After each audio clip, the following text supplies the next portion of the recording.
Hello everyone, I am Priyanka once again with you all. I hope all of you are safe at your home and watching my videos. Please let me know if you find any error in my content. Today I am going to present आधारशिला हस्त पुस्तिका भाग 1 जिसमें बताया गया है बच्चों की आधारशिला मजबूत कैसे की जाए, क्या उसकी फाउंडेशन लर्निंग की अवधारणा है। तो आइए शुरू करते हैं। भाग 1 आधारशिला। आधारशिला अर्थात नींव। तो इसमें किन बच्चों की नींव की बात हो रही है? उन बच्चों की जिनकी प्रारंभिक भाषा में गणित कौशल अपेक्षानुरूप विकसित नहीं हो पाए हैं। फाउंडेशन लर्निंग की अवधारणा क्या है? फाउंडेशन लर्निंग वे आधारभूत कौशल हैं जो कि बच्चों को किसी भी विषय के अधिगम में सहायक होते हैं। इस मॉड्यूल में उन्हें भाषा व गणित में वर्गीकृत किया गया है। प्रारंभिक स्तर पर भाषाई एवं गणितीय क्षमता के विकास के लिए किए जाने वाले समस्त कार्य वास्तविक रूप में फाउंडेशन लर्निंग के मूल आधार हैं। अब देखते हैं फाउंडेशन लर्निंग की उपयोगिता या आवश्यकता। तो इसको हम बच्चों और शिक्षकों दोनों के परिप्रेक्ष्य में देखेंगे। फाउंडेशन लर्निंग के उपरांत बच्चों में भाषा एवं गणित की बुनियादी समझ विकसित होगी। अन्य विषयों को सीखने में आधारशिला का जो काम करेगी। विषयगत विकास के साथ कार्य एवं व्यवहार में भी सकारात्मक परिवर्तन होगा। भावात्मक, क्रियात्मक, मानवीय मूल्यों का विकास होगा। आइए देखते हैं शिक्षकों के लिए कैसे ये हेल्पफुल होगी। मूलभूत शिक्षक भाषा एवं गणित की मूलभूत तकनीकों को जान सकेंगे। विकसित समझ व कौशल का प्रयोग कर बच्चों की फाउंडेशन लर्निंग में विकास करेंगे। स्वयं का भी आकलन कर सकेंगे। फाउंडेशन लर्निंग यानी आधारशिला मॉड्यूल क्या कहता है हमसे? यह बच्चों की आधारशिला मजबूत करने की बात करता है। अच्छा, देखते हैं कि ये बात कहाँ से आई। साथियों, हमने अक्सर ये शिक्षकों को कहते सुना है, जब बच्चे तीसरी, चौथी, पाँचवीं या छठी, सातवीं, आठवीं क्लास में आ जाते हैं, शिक्षक ये कहते पाए जाते हैं कि इस बच्चे को तो शुरू का ही कुछ नहीं आता, तो मैं इसे क्या सिखाऊं। तो साथियों, ये इसी समस्या का हल हमें आधारशिला मॉड्यूल में दिया गया है। इसका कारण भी यही है। इसका कारण आधारशिला पुस्तक विकसित होने की आधारशिला यानी नींव भी यही है कि प्रारंभिक स्तर पर भाषाई एवं गणितीय कौशल का अपेक्षानुरूप विकसित ना हो पाना। तो कैसे पता चले कि बच्चों में प्रारंभिक भाषाई व गणितीय कौशल का विकास नहीं हो पाया है? तो इसका उत्तर है आरंभिक परीक्षण आकलन प्रपत्र से। और वो हमें कहाँ से मिलेगा? वो हमें बना हुआ ही प्राप्त होगा। फाउंडेशन लर्निंग, इसके उपरांत हमारी शुरू होगी फाउंडेशन लर्निंग शिविर, जहाँ कक्षा 1-2 स्तर की मूलभूत दक्षताओं तक का विकास नहीं हो पाया है, वे सब बच्चे एक साथ पढ़ेंगे। अर्थात फाउंडेशन शिविर में उन सब बच्चों को एक सम्मिलित कक्षा में पढ़ाया जाएगा जिन्हें आरंभिक परीक्षण के उपरांत पाया जाएगा कि वे कक्षा 1 या 2 की मूलभूत दक्षताओं के अनुरूप नहीं। सत्र के प्रारंभ में ही कक्षा 1 से 8 तक के बच्चों का प्रारंभिक आकलन होगा, परीक्षण होगा। फाउंडेशन शिविर की अवधि 50 दिन की होगी। तो ये है फाउंडेशन लर्निंग शिविर दैनिक समय सारणी।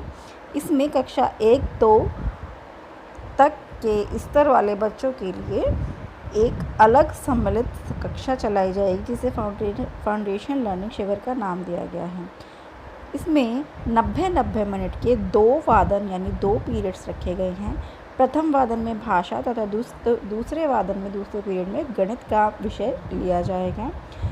दोनों विषय की अलग अलग स्टेप दिए गए हैं। गणित का विषय ELPS है तथा भाषा का है LSRW। इनके लिए अलग समय भी निश्चित किया गया है। सुनने के लिए 10 मिनट, बोलने के लिए 35 मिनट, पढ़ने के लिए 25 मिनट और लिखने के लिए 20 मिनट, यानी ये चारों कौशल संबंधी गतिविधियों के लिए।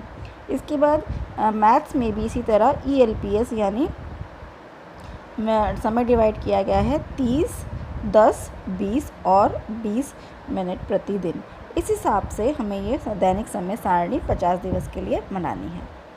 इसके उपरांत साप्ताहिक कार्य योजना। साप्ताहिक कार्य योजना का प्रारूप भी परिशिष्ट में भाग 6 में दिया गया है। जब भाग 6 देखेंगे तभी इसको डिटेल में देख लेंगे। थोड़ा ये डिटेल इसमें 7 सप्ताह में पूरे जितने भी लर्निंग आउटकम हैं प्राथमिक दक्षताओं के भाषा एवं गणित के, उनको बांटा गया है। इसके बाद है लर्निंग आउटकम आधारित शिक्षण योजना शिक्षकों को तैयार करनी है। प्रत्येक लर्निंग आउटकम पर आधारित शिक्षक योजना में गतिविधि का प्रमुख स्थान बताया गया है।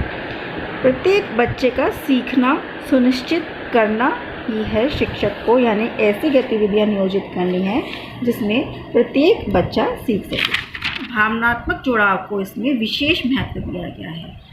इसका अर्थ ये है कि छोटे बच्चों को भावनात्मक जुड़ाव की विशेष उनको एक अवसर दिया जाए, जिससे उन्हें यह लगे कि यह विद्यालय उनका अपना है, यह शिक्षक उनका अपना है, वह फ्री है यहाँ पर कुछ भी करने के लिए। जब बच्चे भावनात्मक रूप से जुड़ जाते हैं तो वहाँ पर अधिगम के रिजल्ट्स जो हैं वो बहुत अच्छे होते हैं। इसके बाद रचनात्मक आकलन द्वारा आकलन किया जाएगा बच्चों का। रचनात्मक आकलन क्या है देखते हैं। रचनात्मक आकलन का कार्य शिक्षण प्रक्रिया की दशा का ज्ञान कराना होता है। यह आकलन शिक्षण प्रक्रिया के दौरान लगातार होता है। इसका प्रयोग अधिगम के लिए आकलन के रूप में किया जाता है। रचनात्मक आकलन का कार्य छात्रों का पृष्ठपोषण प्रदान करना है। इस रचनात्मक आकलन द्वारा आकलन करे जाने के पश्चात अभिलेखीकरण करना है, यानी प्रत्येक बच्चे का और पूरी कक्षा का हमें अभिलेखीकरण करना है। इसके बाद भाषा व गणित की मूलभूत दक्षताओं का विकास होने पर बच्चों को उनके अधिगम स्तर के अनुसार कक्षा में प्रोन्नत करना है। स्व आकलन का भी इसमें एक प्रारूप दिया गया है परिशिष्ट में, जिसमें शिक्षक अपना भी स्व आकलन कर सकते हैं कि किस तरह से वो सही दिशा में जा रहे हैं या नहीं।